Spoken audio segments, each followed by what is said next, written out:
what we know from this is that no is no, but not involving enthusiastically is also no. There are a lot of discussions happening across the world on the concept of sexual consent. We all know by now that no means no, and that children are incapable of giving sexual consent simply because they're too young to understand the concept of sex. But despite of all these discussions, there's a lot of confusion floating around the concept of sex and consent. A lot of my clients of child sexual abuse think that because they were not able to say no to their abusers, they probably liked it. And they continue to live with that shame and baggage for the rest of their lives. Now, to break away from this cycle of shame, here are a few things that we need to understand. Number one, whenever a child is abused by an adult, it always happens in isolation. Now, a child might not fully know what really happened to them simply because of lack of knowledge around sex, but they always feel something. They either feel extremely uncomfortable, really scared, they might feel very disgusted or really intimidated. Now, despite feeling all of this, sometimes they're unable to say no to the abuser while they're being abused. Let's understand why. These adult abusers are mostly a lot bigger and stronger than the child, which adds to the intimidation and fear. And what makes matters worse is when this abuser is loved and respected by either the parents of the child, by the family, or the society around. This makes the child feel that the abuser is a trusted and respected person and may be right. This makes the child question themselves, doubt themselves, and think that they are somehow responsible for this abuse. This is where the shame begins, and they start to think of themselves as dirty.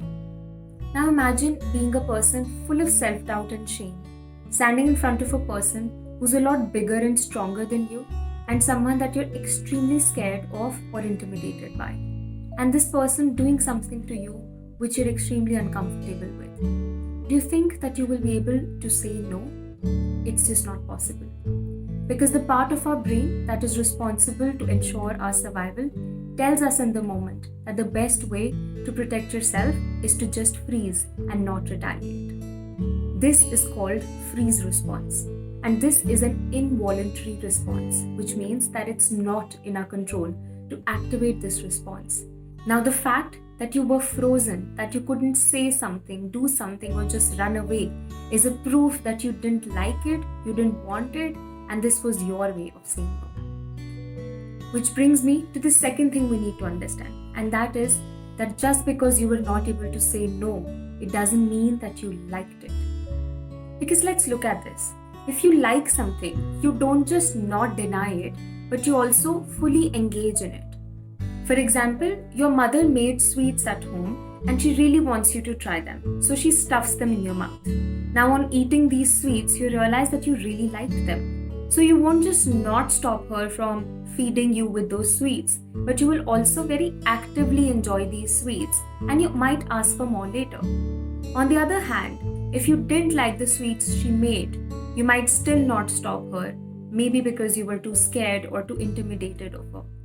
But you don't really fully enjoy the sweets and you try to not go back to them, you try to avoid having them again.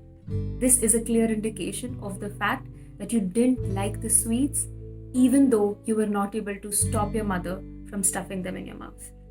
This tells us that sometimes we might not stop someone from doing a particular act out of fear, intimidation, or simply because of lack of knowledge.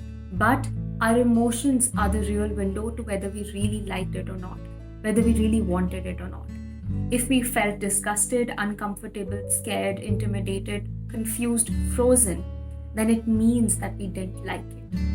When we have agency or when we're in charge, we say no outrightly. But when we're scared or clueless, we say no by not reciprocating or by not involving enthusiastically.